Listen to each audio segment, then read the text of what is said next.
रथवा चढ़ी के छठी मैया आवेला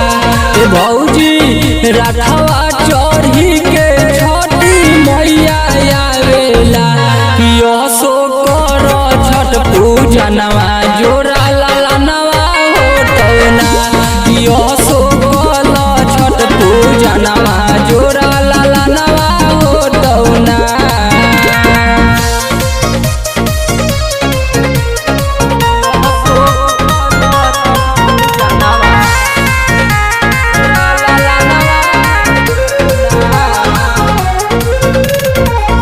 लिस्ट बना दो भौजी जाटानी बाजारे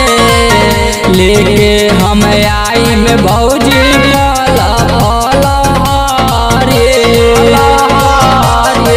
भौजी लिस्ट बना दो भौजी जाटानी बाजारे